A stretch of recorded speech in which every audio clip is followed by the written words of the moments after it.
Tony Stewart's 1999 season is considered without a doubt the greatest rookie season in Cup Series history. His performance was much of a surprise to many in the field and to fans because his background suggested that he was not going to take off right away. So let's get into it. By the time Tony Stewart was 26, he was already a champion elsewhere. In his first full-time season driving an IndyCar for John Menard, his stats are this. In 10 starts, he scored 1 win, 2 podiums, and an average finish of 8.8.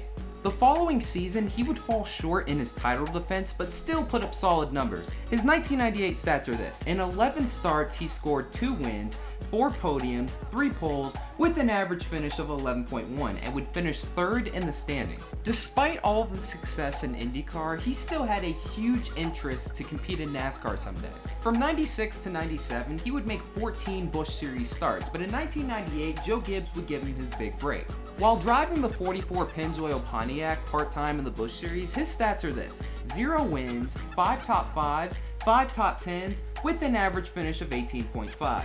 The most eye-opening stat to me, however, is his 9 DNFs in 22 starts. Whenever he wasn't finishing inside the top 10, he was pretty much wrecking. Despite having some rough patches, Joe Gibbs decided he had seen enough and moved Tony Stewart up to the Cup Series full-time for the 1999 season. Heading into the 99 season, a rookie in the Cup Series had not won a race since the late Davey Allison 12 years prior. Tony Stewart was thought of as the guy who could finally break that winless drought. Unfortunately, at the very beginning of the season, that was not looking like the case. Tony Stewart has pulled into pit road where they're going to try to do a quick diagnosis and see if they can figure out what's wrong with the electrical system of his car. If they can't fix it quickly here on pit road, he will go behind the wall, pull the valve cover, and lose many laps. At any rate, he has no chance to win the Daytona 500 in his rookie start. Stewart in the wrong place at the wrong time. Let's take a look at it. Here is Benson coming out of the 4th corner, and boom. He just loses control, and when he comes off the corner, there's Tony Stewart with no place to go. Chad Little just barely gets by. Look at all these cars get by now.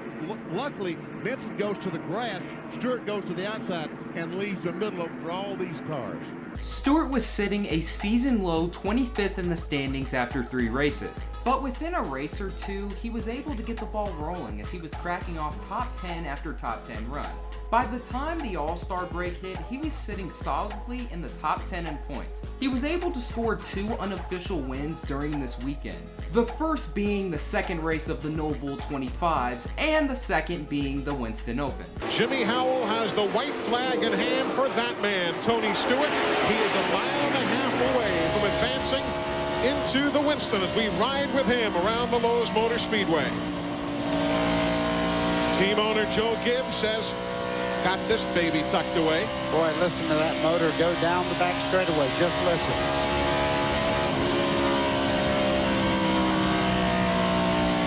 I've never driven a race car, buddy, but it's got to be the nicest sound to a driver. Oh, yeah. And the nicest sight is what Tony Stewart sees now. Checkered flag in hand by Jimmy Howell. Tony Stewart has won the Winston Open and becomes the 21st place starter in the Winston. If you thought that was impressive, think again. The following weekend, Tony Stewart would attempt the Indy 500 and the Coca-Cola 600 on the same day. Well, 600's been an important number this weekend for Tony Stewart. Not only will he race 600 miles here tonight, but 600 happens to be the distance between Indianapolis and Charlotte that Stewart has been shuttling back and forth between for about the last 8 days. It was a week ago on Saturday that Tony Stewart went to Indianapolis and qualified his Indy car for the Indianapolis 500. He qualified 24th fastest that day. That same night, back here to Charlotte, where he ran from 21st to 2nd in the Winston, finishing 2nd behind Terry Labonte. Then back to Indianapolis to wait out 2nd round qualifying for the 500 and make sure he was in the field for that race.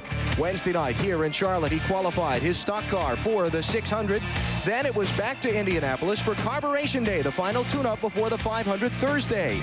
Back here to Charlotte for final practice Thursday night, and that leads us to where we are now. Stewart, after finishing 9th in the 500 earlier today, arrives here in Charlotte. That's Rusty Wallace's helicopter he's aboard. You see the orange and white driving suit there in the passenger seat, and you look live as Tony Stewart lands here in Charlotte to make his run in the 600 tonight. He would go on to finish inside the top 10 in both races. By the time time fall rolled around, he was sitting solidly inside the top 5 in points, but was still waiting for that elusive first win. That win would eventually come in the 25th race of the season at Richmond. After picking up that win, he would go on a tear, scoring 3 wins in the final 10 races. Tony Stewart won the USAC Midget Championship in 1994. In 1995, he won the Sprint, Midget, and Silver Crown Championships in the same year in the United States Auto Club. He won the Pep Boys Indy Racing League title in 1997. Here is a battle between Earnhardt and Irwin for the 5th position. And Tony Stewart gets the white flag. 1 more lap to go. Stewart has a lot of traffic ahead of him, but I don't think it's going to be a factor in the race. They come down the backstretch. Bobby Labonte is still about 5 or 6 car lengths behind him. Here comes Tony Stewart off the corner. And in his 25th NASCAR Winston Cup race, Tony Stewart wins at Richmond International Raceway. And I also know how much you cared for Davey Allison, and that this is the first time a rookie has won since December of '87 when Davey Allison won at Dover. So that has to mean even more to you. Well, it is. Like I say, you know, Donnie Allison was one of the few guys that. Thank you, buddy. I appreciate it. Proud of you. Thank you. I mean, you know, the Allison family's been good, and you know, ever since Daytona, he's came down every week and offered advice to me, and it's really meant a lot to us this year. Hey, go celebrate, my friend. You deserve it. You are a winner in Winston Cup. Don't cry. I'm not going to have any problem celebrating now. Tony Stewart, the Rushville Rocket, as they celebrate here in Victory Lane, and the party is about to begin. White flag in the air for that man. Tony Stewart, who started 11th,